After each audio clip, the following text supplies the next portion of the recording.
मोगरा के पौधे में इस समय जो मार्च का टाइम चल रहा है, ये 2 खाद देना बहुत ज़रूरी है, उसके बाद प्लांट में बहुत ज़्यादा फूल आएँगे। साथ ही साथ जड़ों का विकास भी बहुत तेज़ी से होगा क्योंकि मैंने इसकी काफ़ी हद तक जड़ें काट दी थी। उसके बाद इनकी सारी कटिंग प्रूनिंग करती थी। अभी मैं आगे आपको वो शॉर्ट में वीडियो दिखा दूँगी और उसके बाद ये अपडेट है, देखिए छोटी-छोटी सी ग्रोथ ने आना शुरू कर दिया है और जहाँ तक मुझे लगता है कि इस महीने के 15-20 तारीख के बाद तक फूल भी आना शुरू हो जाएँगे। तो इस समय कुछ खाद देना बहुत ज़रूरी है जिससे ग्रोथ तेज़ हो और उसके बाद फूलों के साइज़ जो आए वो बड़े आएँ। तो ये पुराना वीडियो है, देखिए इस तरीके से मोगरा का प्लांट था मेरा। पूरी सर्दी मैंने इसको एक ऐसी जगह रखा था जहाँ 4-5 घंटे की सनलाइट मिलती थी। उसके बाद फिर मैंने फरवरी में इसकी कटिंग प्रूनिंग की थी, रूट्स वगैरह सारे काट दिए थे और इनको सेपरेट भी कर लिया था क्योंकि मैं समय-समय पे इसमें कटिंग्स वगैरह भी लगाती रहती थी। तो उसको मैंने अब अलग कर लिया है और इस तरीके से मैंने एक ही प्लांट से 2 प्लांट तैयार कर लिए हैं। इसकी डिटेल वीडियो अगर आपने नहीं देखी है तो आप मेरे चैनल पे जाके देख सकते हैं, आपको सारी इन्फॉर्मेशन उसमें मिल जाएगी। तो ये देखिए मैंने कुछ खाद भी दिए थे इसमें, 3-4 खाद थे जो दिए थे जिससे आप देख सकते हैं रिज़ल्ट भी बहुत अच्छा आया है।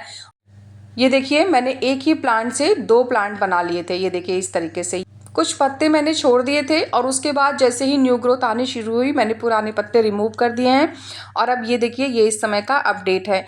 ये टाइम पे भी मैंने 3 खाद अपने इस समय मोगरा के पौधे को दी है जिससे ये ग्रोथ बहुत तेज़ हो और साथ ही साथ इसमें एक बूस्ट मिले प्लांट को ताकि जल्दी-जल्दी ये ग्रोथ करे और फूल दे हमें। तो अभी क्या करना है, यहाँ पे सबसे पहले तो आपको जो चीज़ ध्यान में रखनी है कि मोगरा के पौधे को सबसे ज़्यादा जहाँ पे धूप आती है ऐसी जगह पे रखें। मैं तो फुल सनलाइट देती हूँ। फुल सनलाइट का मतलब है जब धूप आती है तब से लेके और जब तक सूरज डूब नहीं जाता तब तक आपको उसे ऐसी जगह रखना है कि पूरे दिन की धूप इसे मिलती रहे। उससे बहुत ही अच्छा रिज़ल्ट मिलेगा आपको। दूसरी चीज़, समय-समय पे ना जब कटिंग प्रूनिंग करते हैं या रूट प्रूनिंग करते हैं तो इस तरीके से प्लांट पे ना शाम के टाइम पे हल्का-सा शार कर देना चाहिए पानी का, मतलब पानी से नहला देना चाहिए पत्तों को, स्टेम को। इससे क्या होता है ना कि जो न्यू ग्रोथ आती है वो बहुत फ़ास्ट आती है। ये मेरा पर्सनल एक्सपीरियंस है, इसको मैंने किया है तो मैं आपको बता रही हूँ। और ये जो आप ग्रोथ देख रहे हैं ना, मैं क्या करती थी डेली शाम को जब प्लांट को पानी देती थी तो बहुत अच्छे से नहला भी देती थी प्लांट को। क्योंकि गर्मियों में तो मैं मतलब शाम को पानी देती हूँ और सर्दियों में मैं सुबह के टाइम देती हूँ। तो इस समय मौसम थोड़ा गर्म होने लगा है, धूप बहुत तेज़ होने लगी है, तो इसलिए अब मैं शाम को ही अपने प्लांट्स को पानी देती हूँ। और अब खाद देने का टाइम आ गया है तो फिर मैंने सोचा चलिए ये वीडियो भी आप लोग के साथ शेयर करूं। तो अगर आपने अभी कटिंग प्रूनिंग नहीं की है तो अभी भी कर सकते हैं आप, 15-20 मार्च तक किया जा सकता है। उसके बाद फिर आप ये वाली खाद दे दीजिएगा। तो इसको खाद देने के लिए मैंने मिट्टी में पहले गुड़ाई कर ली है और गुड़ाई करने के बाद ना क्या किया है मैंने कि गुड़ाई करने से जो मिट्टी ऊपर की तरफ आ गई थी उसको मैंने निकाल लिया है। लगभग 1.5 से 2 इंच तक की मिट्टी आप निकाल सकते हैं, लेकिन बहुत ध्यान से निकालना है क्योंकि इस समय क्या है ना कि छोटी-छोटी ग्रोथ है। अगर मैंने हाथ को गलत दिशा में मोड़ दिया या फिर ज़रा सा भी मेरा हाथ टकरा गया ना स्टेम पे तो वो ग्रोथ टूट सकती है। तो इसलिए अगर आप ये काम कर रहे हो जब प्लांट की ग्रोथ बहुत छोटी हो तो सावधानी बहुत ज़्यादा रखनी होगी आपको, नहीं तो बहुत मेहनत से मतलब कितना पेशेंस रखना पड़ता है गार्डनिंग में। और अगर एक भी ब्रांच टूट जाती है ना तो बहुत तकलीफ़ हो जाती है। तो इसलिए कि मैं बहुत हल्के-हल्के हाथों से और दूर-दूर ही गुड़ाई कर रही हूँ ताकि मेरे प्लांट की जो न्यू स्टेम्स निकली हैं वो टूटे ना। और मिट्टी निकालते समय भी ध्यान रखें, बहुत ज़्यादा स्टेम के नज़दीक मत जाइए, जो प्लांट का है उसके पास मत जाइए, गमले के किनारे की तरफ की मिट्टी निकालेंगे ना तो प्लांट भी डिस्टर्ब नहीं होगा और हमारा काम भी हो जाएगा।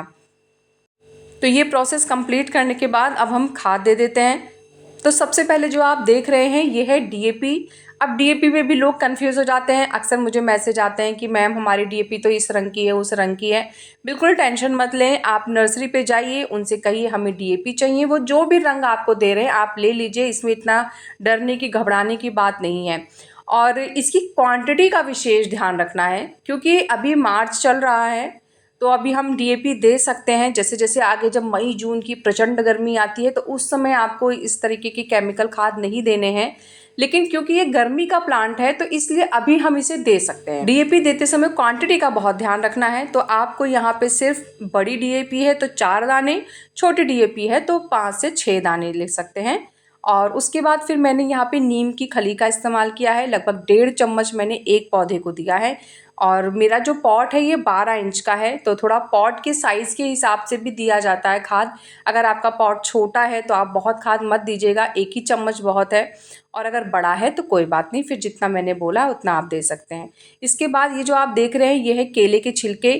केले के छिलके का बहुत अहम रोल होता है।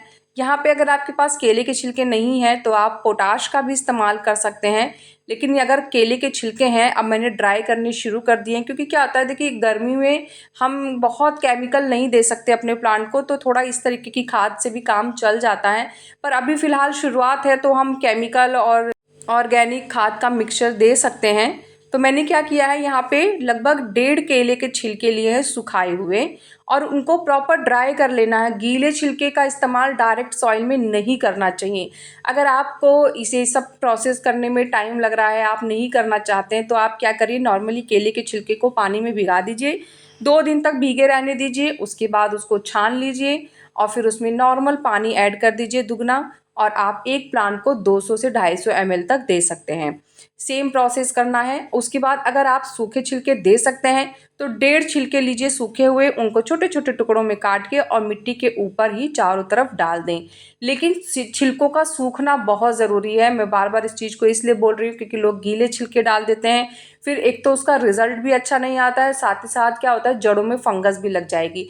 देखिए ये आपको तुरंत नहीं दिखेगा। बहुत से लोग को से मैंने सुना है कि अरे हम तो डाल देते हैं, हमें तो हमारे प्लांट को तो कुछ भी नहीं हुआ। एक का एक प्लांट खराब होता है, अचानक खराब होगा और आप समझ भी नहीं पाएंगे कि हुआ क्या था। तो इसलिए कभी भी डायरेक्ट छिलके प्लांट में नहीं देने चाहिए, उनको प्रॉपर ड्राई करें, और नहीं तो फिर पानी में भिगा के और डाइल्यूट करके दें। इन दोनों में से कोई भी एक तरीका आप यूज़ कर सकते हैं। फिर इसके बाद क्या करना है, यहाँ पे मैंने गोबर की खाद ली है, तो अगर आपके पास वर्मी कंपोस्ट या लीव कंपोस्ट है तो आप उसका भी इस्तेमाल कर सकते हैं। मैंने लगभग यहाँ पे 3 मुट्ठी गोबर की खाद अपने एक पौधे में दी है। फिर से मैं बता दे रही हूँ, मेरा पॉट 12 इंच का है तो मैं थोड़ा खाद ज़्यादा दे रही हूँ। अगर आपका पॉट छोटा है, प्लांट बहुत छोटा है, तो फिर आप खाद कम कर दीजिएगा उसी के हिसाब से। तो मैंने यहाँ पे लगभग 3-3 मुट्ठी अपने एक प्लांट को दिया है। और उसके बाद जब ये सब अच्छे से हम बिछा देंगे तो इसके बाद जो हमने मिट्टी निकाली थी ना, अब उसकी लेयर से हम ये सारी खाद को अच्छे से ढक देंगे।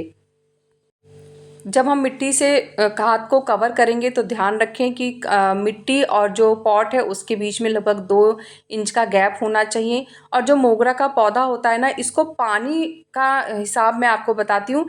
इसकी मिट्टी में ना हल्की सी नमी होनी चाहिए, लेकिन फिर क्या होना चाहिए, एकदम दलदली मिट्टी ना हो कि बहुत पानी दे रहे हैं। मतलब ऐसी मिट्टी की हल्का हल्का नमी रहे। और उसके बाद फिर जब दोबारा मिट्टी आपको लगे कि सूख गई है तो ही पानी दें। और देखिए इस तरीके से मैं हमेशा अपने प्लांट को पानी देते समय नहला देती हूँ। तो इससे क्या होता है, प्लांट फ्रेश बने रहते हैं। और जैसे जैसे गर्मी आएगी ना, फिर तो आपको ये काम डेली करना होगा। डेली अपने प्लांट को शाम के टाइम पे अच्छे से नहलाइए, तो उससे क्या होता है ना, प्लांट बहुत ताज़े फ्रेश बने रहते हैं और उनकी ग्रोथ पे भी बहुत अच्छा असर होता है। इंसेक्ट की जहाँ तक मुझे लगता है, इंसेक्ट उतने आते नहीं हैं प्लांट में, लेकिन फिर भी इस समय क्योंकि न्यू ग्रोथ है तो आप इंसेक्टिसाइड का स्प्रे हफ्ते में एक बार कर देंगे तो एक अच्छा रहेगा, प्रोटेक्शन बनी रहेगी। बाकी इंसेक्ट ऐसे कोई लगते नहीं है प्लांट में। मोगरा के पौधे से संबंधित सारी जानकारी बता दी है मैंने। इसके बाद भी कोई क्वेश्चन कन्फ्यूज़न रहता है तो आप कमेंट करिएगा। कैसा लगा मेरा आज का ये वीडियो मुझे ज़रूर बताइएगा। अगर आपको वीडियो पसंद आया है तो वीडियो को लाइक करिएगा, चैनल को सब्सक्राइब करिएगा। मिलते हैं फिर नेक्स्ट वीडियो में, तब तक के लिए बाय, टेक केयर।